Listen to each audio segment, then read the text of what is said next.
listening to Coffee and Conversation with Recovery Advocate Network, the nonprofit organization that strives to address the staggering disparity in resource availability for individuals suffering from mental health disorders, processing disorders, addictions, trauma healing, and sexual identity challenges. Together, we strive to end the stigma associated with these challenges so that true healing can begin.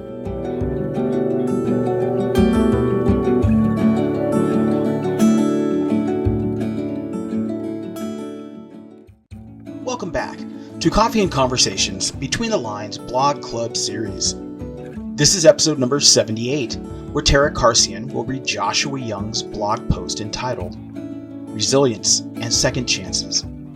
Tara has appeared in over 100 television and film projects over her career, guest starring in shows such as NYPD Blue, Desperate Housewives, CSI, and Prison Break, to name a few. But she is probably best known for her recurring roles playing Liz Dade on ER, Chef Bertie on American Horror Story, and of course playing Gayle Burns on The Morning Show. Tara is a supporter of the Motion Picture and Television Fund, which supports the entertainment community in living and aging well with dignity and purpose, and in helping each other in times of need. Thank you, Tara, for all that you do, and for volunteering to read for us and supporting our community. You can learn more about Tara in the show notes. Between the Lines episodes are written by guests who prefer to use their written voice instead of their interview voice to share their stories. As a reminder, the views expressed in any blog are the views of the author, and the purpose is to provide a safe place for the author's voice to be heard. Just a quick reminder about Recovery Advocate Network, or RAN.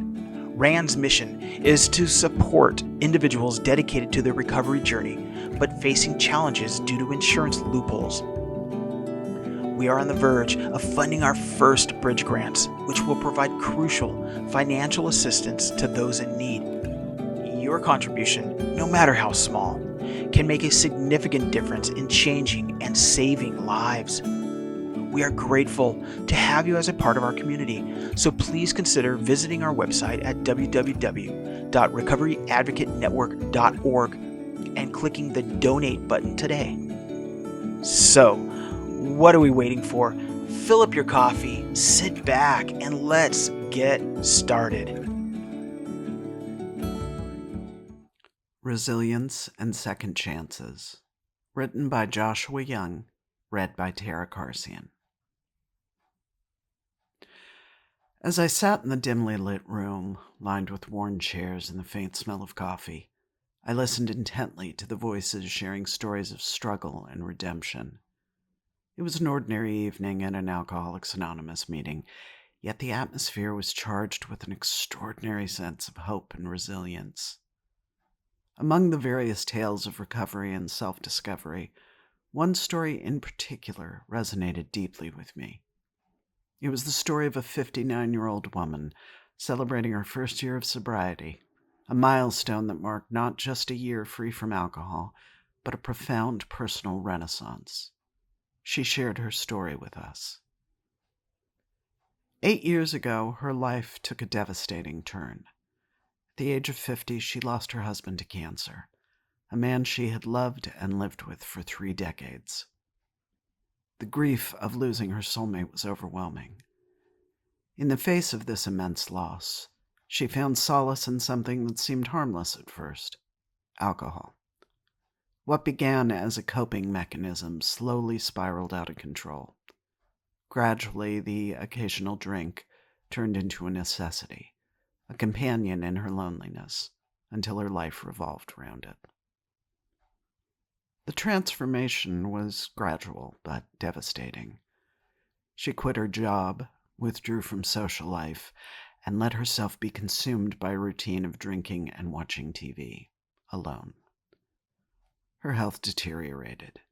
She gained weight and her blood pressure rose.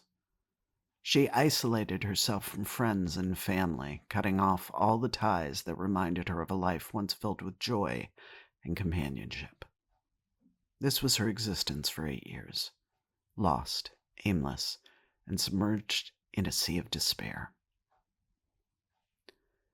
Then one fateful night, amidst her usual routine, she decided to watch her wedding video.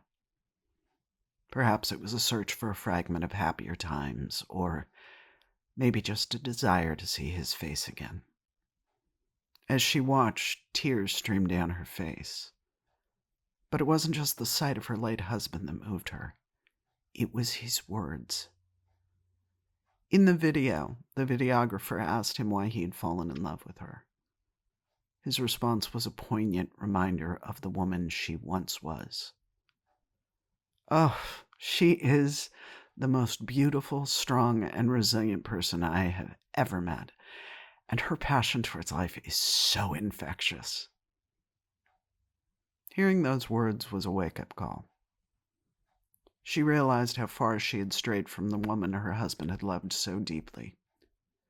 She felt a profound sense of shame, but also a spark of the old fire, that resilience her husband had admired. That night she made a decision that would alter the course of her life. She would stop drinking and reclaim the life she had lost.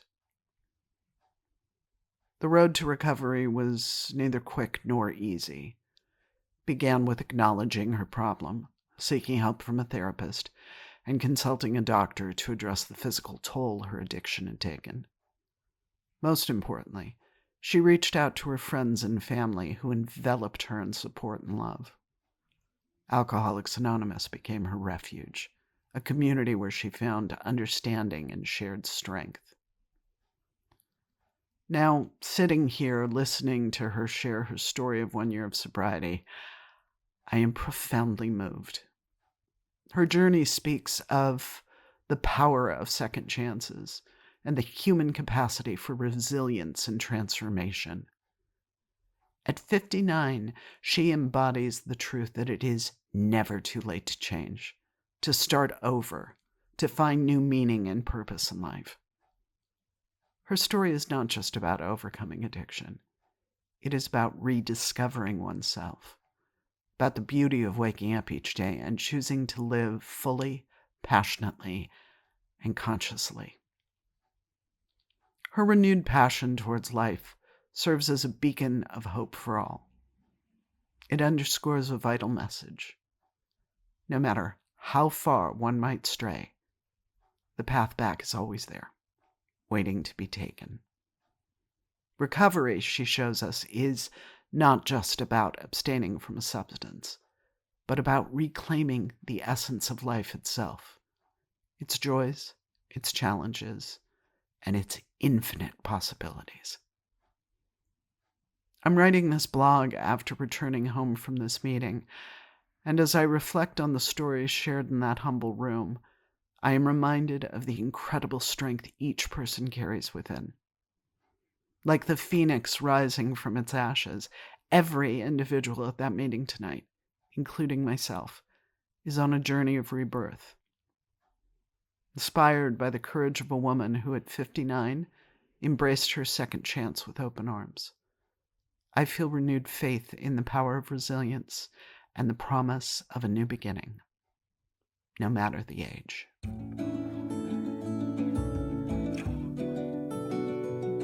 Thank you for joining us today with your coffee and conversation. We hope you've been encouraged and learned something from today's story.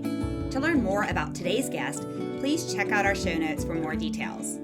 Now it's time to remember to like this episode, subscribe, and turn on your notifications to ensure you do not miss future episodes.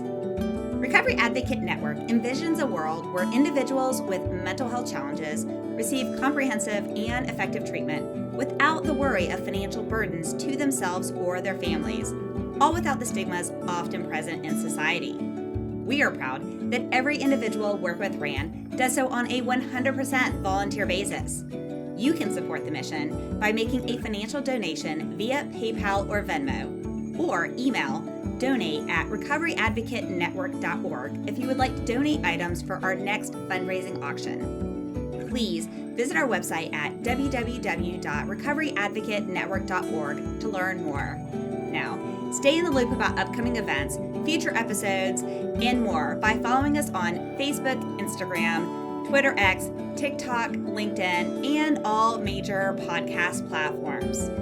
As a reminder, the experiences and advice expressed in this episode are the host and guest's own personal stories and do not represent the opinions of any organization mentioned.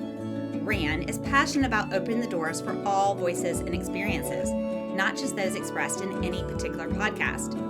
If you want to share your experiences or expertise, we encourage you to be a future guest by emailing us at podcast@recoveryadvocatenetwork.org or submit a blog by emailing blog@recoveryadvocatenetwork.org. We also encourage you to comment on the episode so that we can continue to provide content that is most beneficial to the community. How do you do that? Visit our website at www.recoveryadvocatenetwork.org, and in the top right corner, click that comment button and comment. So listeners, what do you need to do? Pause what you're doing, subscribe, follow us. Please give us a like and a 5-star rating, write some meaningful comments, and most importantly, share these episodes with your friends. You never know whose heart you will touch, so please be a part of a reason someone has new hope today. If this episode was triggering to you, we encourage you to contact your support system, therapist, national and community support groups, the Global Crisis Text Line by texting 741-741, and/or if in the U.S., dialing 988 to reach the Suicide and Crisis Lifeline. If you're in the U.S. and need additional resources such as shelter, support group resources, transportation, food, and/or a safe, confidential path out of physical or emotional domestic abuse, please call 211 or visit www.211info.org for assistance. Now, we know you are very busy, and we are grateful that you said yes to sharing time with us today. If you stuck to our 3 C's of engagement and listened to the full episode, then visit the podcast section of our website and leave the comment about the podcast, and you'll be entered to win an autographed copy of one of the books from one of our book club series, as well as a Coffee and Conversation coffee mug. So thanks again. Until next time, back to your coffee.